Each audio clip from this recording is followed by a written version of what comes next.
Project formulation और implementation के हवाले से हमारा आज का चैप्टर है। तो जी हम देखते हैं जनाब जी कैसा हमारा जी इसमें चलता है। तो इसमें हम देखते हैं जनाब प्रोजेक्ट फॉर्मुलेशन और इम्प्लीमेंटेशन क्या होती है। तो पहली स्लाइड लगाते हैं। Planning is deciding in advance and what to do, how to do it, and when to do it, and who to do it. It involves anticipating the future and consciously choosing the future course of action.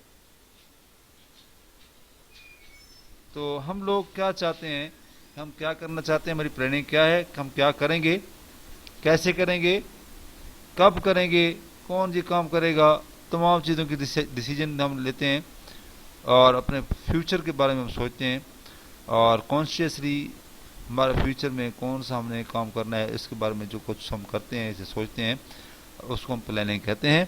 Importance of planning, तो इसकी importance क्या है, focus is attention on objectives and results. हमारी जो main focus होता है हमारे objectives क्या हैं, उसके रिजल्ट्स क्या हो सकते हैं, वो होते हैं।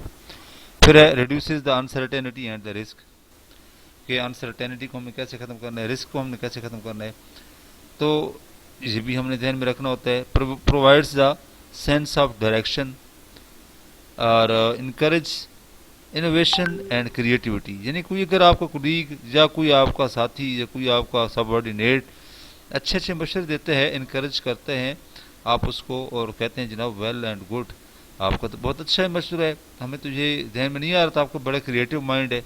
तो इनोवेशन और क्रिएटिविटी भी हम लाना चाहते हैं अपने प्रोजेक्ट्स में और थ्रू प्लानिंग हम ये लेके आते हैं। हेल्प्स इन कोऑर्डिनेशन, और कोऑर्डिनेशन भी ज़रूरी है और जब तक कोऑर्डिनेशन नहीं होगी तो हम कैसे अपनी प्लानिंग बेहतर करेंगे। Guides the decision making and provide the efficiency in the operations.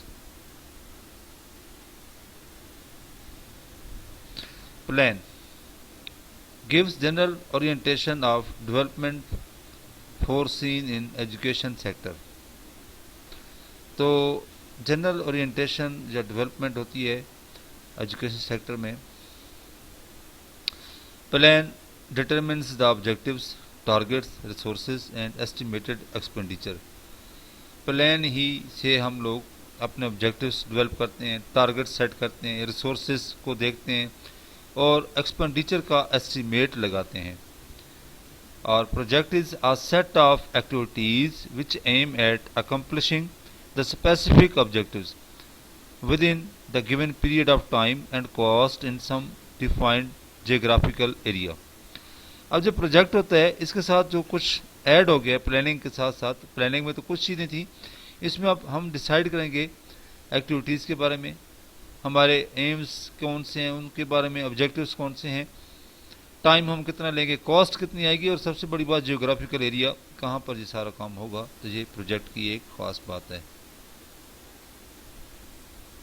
फिर जनाब प्रोसेस ऑफ एजुकेशनल प्लानिंग, तो एजुकेशन में चूँकि हम लोग कर रहे हैं सारा ये प्रोग्राम अपना, तो हम एजुकेशनल प्लानिंग ही करेंगे और उसमें हम प्री प्लानिंग देखते हैं कि हम लोग पहले से तैयार हैं कि नहीं है, कौन सा काम करना चाहते हैं, कैसे करना चाहते हैं, प्लानिंग करते हैं, फिर बाकायदा अपने मनसूबे की तरफ आते हैं, हमारा प्लान क्या है, और फिर प्लान फॉर्मुलेशन करते हैं, प्लान एलेबोरेशन करते हैं, प्लान इम्प्लीमेंटेशन करते हैं और प्लान एवेल्यूएशन करते हैं। तो पहले आप पढ़ चुके हैं प्लानिंग के बारे में ऑलरेडी प्रीवियस चैप्टर्स में, और प्लानिंग एलेबोरेशन के बारे में पढ़ चुके हैं, और थोड़ा बहुत प्लान फॉर्मुलेशन की भी आपने देखा है, तो इसमें ज़रा हम चीज़ों को ज़्यादा क्लियर करेंगे।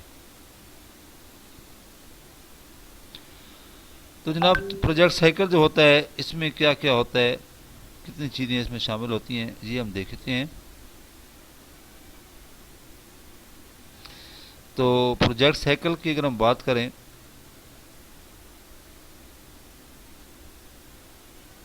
जी गलती से लास्ट स्लाइड आ गई,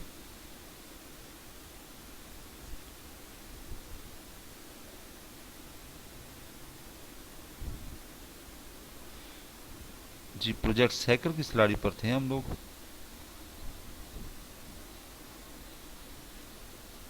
जी प्रोजेक्ट साइकिल सेक्टर एनालिसिस करते हैं हम लोग कि प्रोजेक्ट को हमने डिवाइड कर लिया डिफरेंट सेक्टर्स में और सेक्टर का एनालिसिस किया, प्रोजेक्ट आइडेंटिफिकेशन, प्रोजेक्ट्स की कौन से हमारे ऑब्जेक्टिव है जो हम अचीव करना चाहते हैं। और प्रोजेक्ट प्रिपरेशन का हम प्रोजेक्ट तैयार करेंगे। प्रोजेक्ट अप्रेजल, उसकी परफॉर्मेंस चेक करेंगे। And project the execution and control, project चलाएंगे उसके ऊपर कंट्रोल मॉनिटरिंग कैसे करेंगे। और प्रोजेक्ट एवल्यूएशन, ओवरऑल हम उसकी वर्थ वैल्यूज़ को चेक करेंगे।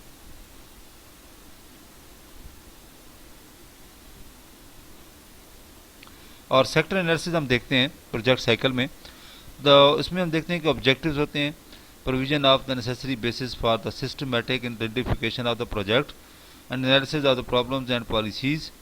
और इसी तरह proposal formulation include the investment priorities and can be carried out by some external agencies, UNESCO, World Bank etcetera.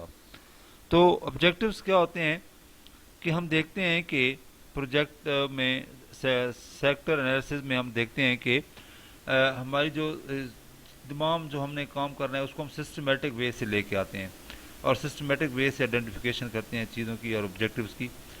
और फिर हम जो है पॉलिसीज़ हैं उसका एनालिसिस करते हैं, उसमें कौन कौन से हमारे मसाइल आ सकते हैं, उनको हम कैसे सॉल्व करेंगे। और फिर प्रपोज़ल बनाते हैं हम लोग कि हम लोग कौन सा काम करना चाहते हैं, उसकी कौन कौन से स्टेप होंगे, तमाम चीज़ें उस प्रपोज़ल के अंदर आ जाएंगी। पूरी एक रिपोर्ट होगी जो आइंदा मुस्तकबिल में आने वाले वाक़यात हैं तमाम को हम लिखेंगे कि हम ये काम करेंगे और फ्यूचर इंटेंस में होती है। And can be carried out by some external agencies of UNESCO. तो अगर आपका कोई हायर लेवल का प्रोजेक्ट है जैसे पाकिस्तान लेवल का है तो उसमें आप यूनेस्को को भी इन्वॉल्व कर सकते हैं, उनकी मदद ले सकते हैं, वर्ल्ड बैंक की भी ले सकते हैं।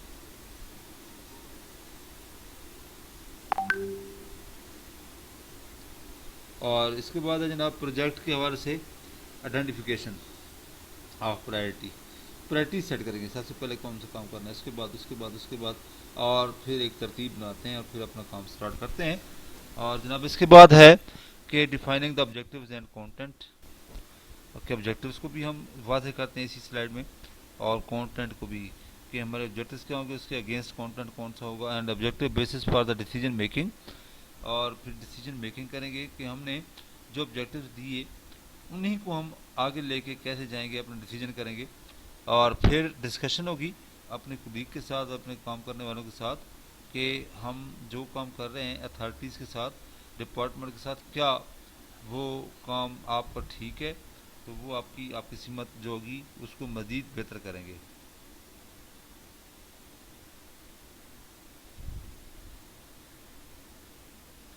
और इसके बाद है प्रोजेक्ट प्रिपरेशन। आप प्रोजेक्ट प्रिपरेशन पर आप पहुंच गए हैं, जस्टिफिकेशन देनी है कि ये काम इसकी क्या अहमियत है, सिग्निफिकेंस बतानी है आपने अपने प्रोजेक्ट के हवाले से, क्योंकि जब तक आप सिग्निफिकेंस नहीं बताएंगे कोई भी आपका प्रोजेक्ट कबूल नहीं करेगा।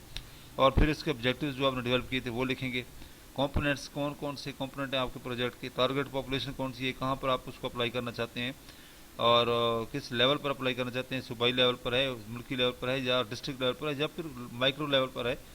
टेक्निकल फीचर्स उसके, फिजिकल फैसिलिटीज़ आप कौन सी इसमें प्रोवाइड करेंगे, इक्विपमेंट कौन से यूज़ होंगे, और भी बहुत सारी जो ज़रूरियात हैं वो तमाम इसके अंदर करेंगे। तो हाफ चैप्टर आज हमने किया पार्ट 1 थर्ड 1 का, चैप्टर नंबर 3 का फॉर्मुलेशन ऑफ द प्रोजेक्ट्स के हवाले से।